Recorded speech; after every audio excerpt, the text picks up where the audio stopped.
everybody? It's your boy D Bros, Dan Brosin in the building.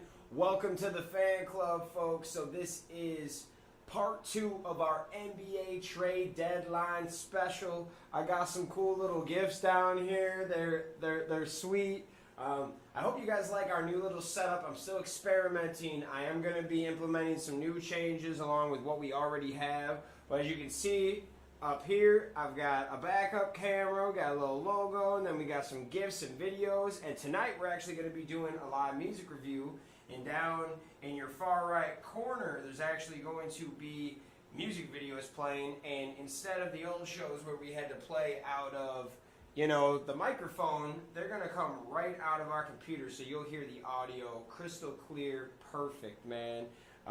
So let's get right into this show. This is the NBA trade deadline. So it is 1:54 my time, 2:55 Eastern time, meaning that they are going to be coming to an end. They're going to be closing the doors on NBA trading for the rest of the year. And man, did teams go after it this year. So let's get right into it. I've got them all brought up. So we'll kind of go in order. Let's go. First one, Marc Gasol is heading to Canada. Okay, before we break it down, let's see exactly what happened here. Toronto Raptors receive Marc Gasol. Memphis Grizzlies receive CJ Miles, Jonas Valanciunas, Dion Wright, and a 2024 second-round pick. Wow, that's a long ways away. Okay, so what do I think about this? I think it was a great deal for the Raptors this year. I think that he does bring a little bit more defense. He's a polished offensive player. He can shoot the three. The thing is, does this make them much better than they already were? So, they had to give up Miles and Wright. Second round pick, no one really cares about that. That's no big deal. But Valanciunas, he is almost Marc Gasol. So, you traded in, what's Valanciunas, like 28, 29, 30? For a 35-year-old Marc Gasol who's owed $25 million next year. So that is a big thing on what they're trying to do. But, hey, the Raptors know they cannot get past my Bucks in the playoffs right now with the team they had. So they had to make a trade, and I love it. I love it, love it, love it. I really like what they did, bringing in Marc Gasol. He's a born winner. He knows he ain't going nowhere with Memphis, so it's cool that they can rock him over to the East for a few years. At least 1 year, and see what they can do.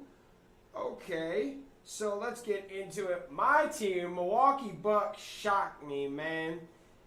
The Milwaukee Bucks got Nikola Mirotic for a Blockbuster gift card, an expired pizza coupon, and an empty gum wrapper. No, I'm just kidding, but for real. So yesterday I reported that the Bucks traded Thon Maker for Stanley Johnson. Well, they kind of rerouted this, but let's check this out, all right? So Milwaukee gets Nikola Mirotic.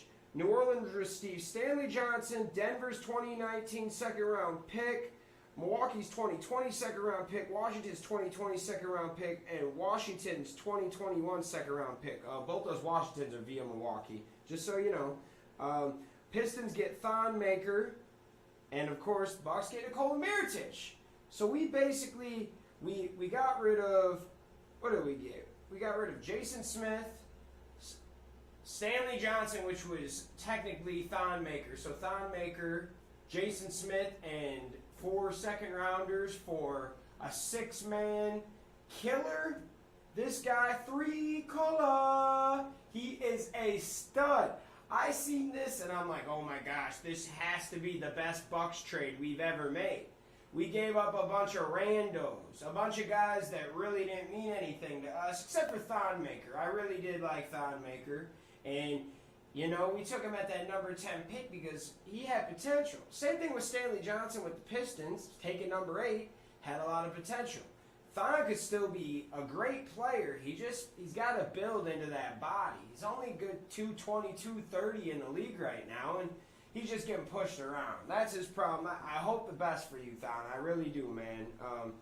I love when we drafted you. I almost bought your, rookie auto card at one time. Glad I didn't, but hey, the Bucks, they are going all in on the finals this year. They have so many players that can get anywhere from over, 16 and up points, and that's huge. You get guys and have more than half your team can get in double digits, you're going to win the game, man. We have a lot of guys that can shoot the ball. Nikola Mirotic, I think, works great because not everything is going to be on this guy. He's not going to have to be the number 2 guy like he was on the Pelicans. He can take some rest some games. He doesn't have to play every game. We can make sure he's healthy. And his style is going to fit right in with the Bucks. Catch and shoot, man. That's what he is. He's a catch and shooter. Yo, I love it. I love it. I can talk about that all day, but we're not going to. Okay, so then we got Houston keeps dumping salary, okay? So the trade, Wade Baldwin, Nick Stauskas, and a second rounder go to Indiana, and Houston receives luxury tax relief. It's something to be determined. So basically, I have to report all the trades that are happening. This is just a luxury tax relief, basically. That's what it is. They're just trying to get rid of some money. And then before that, Houston sent James Ennis to Philly. The 76ers received Ennis. Houston received a second-round pick. Sixers are going hard, man. They just got Tobias Harris. They got a nice bench guy. Man, as a Bucks fan, of all the teams I'm scared of, I'm scared the most of the 76ers, then probably the Celtics because I know what they did to us last year in 7 games.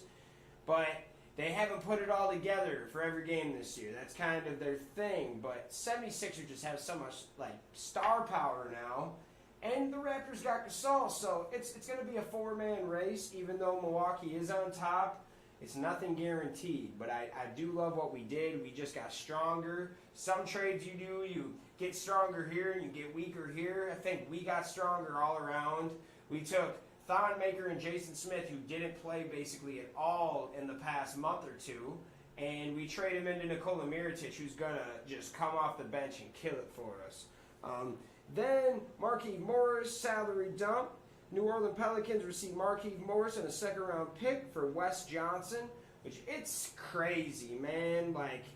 New Orleans is just dealing with everybody, and they're going to have so many picks, so many good things in the next year or two. And, obviously they're going to trade Anthony Davis too, so dang, they're going to have a lot to work with. Okay, so this is a funny one, okay? Check this one out. Harrison Barnes was traded yesterday right after he played.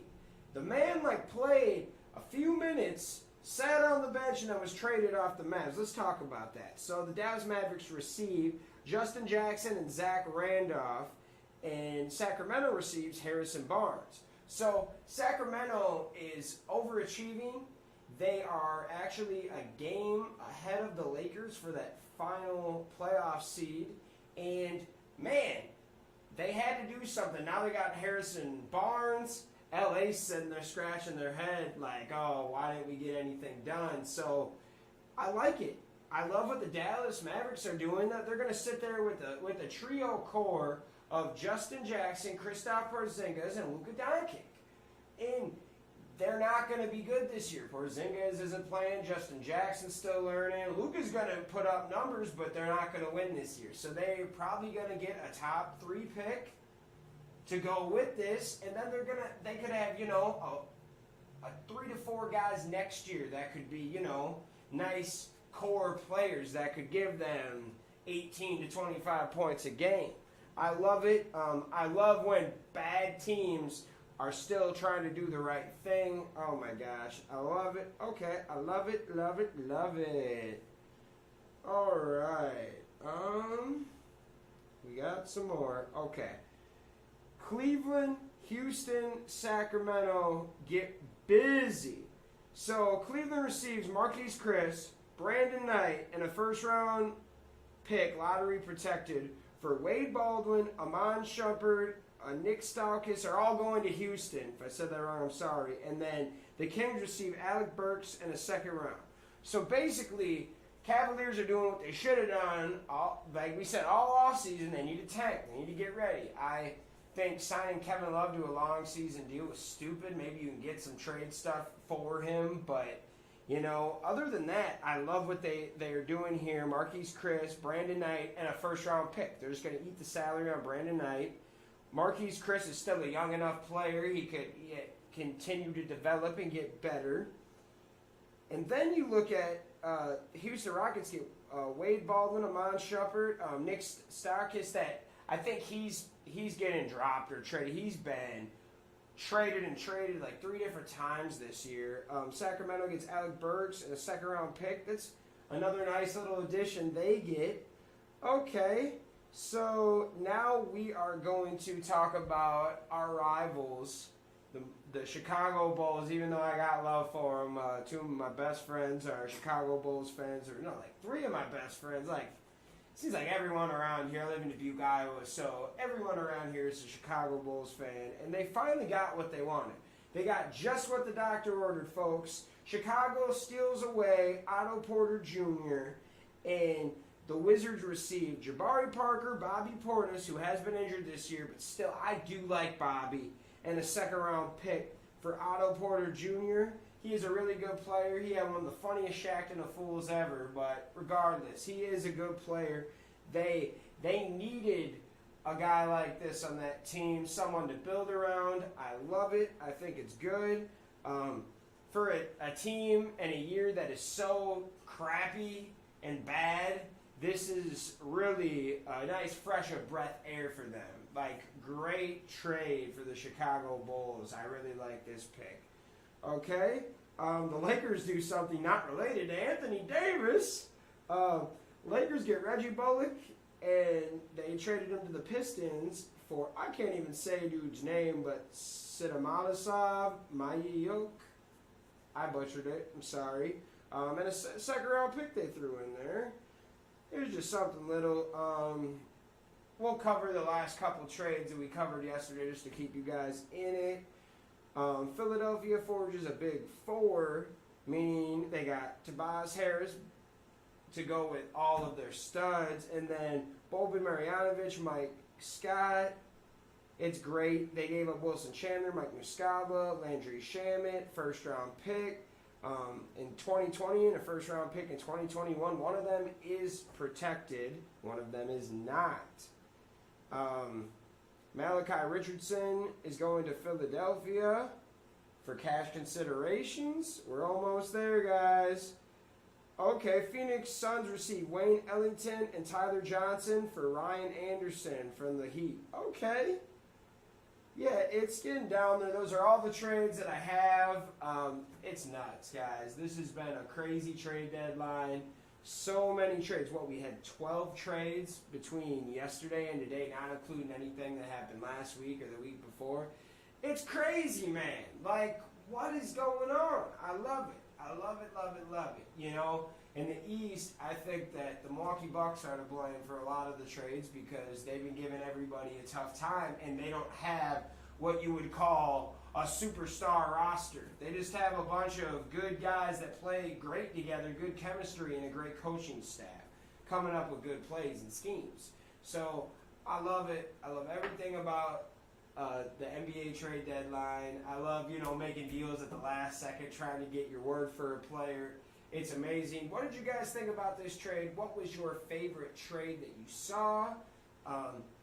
Let me know in the comments. Make sure you check out our Facebook page. Check out our YouTube page. Make sure you subscribe to us. We just hit over 150,000 views on YouTube. We got over 1,000 subscribers on YouTube. We're about to hit 2,000 likes and like 200 likes on Facebook. Make sure you give us a like, share us. Anything you can do, we appreciate. I want to thank you guys so much for tuning in. We'll see you next time here on the Fan Club. Peace.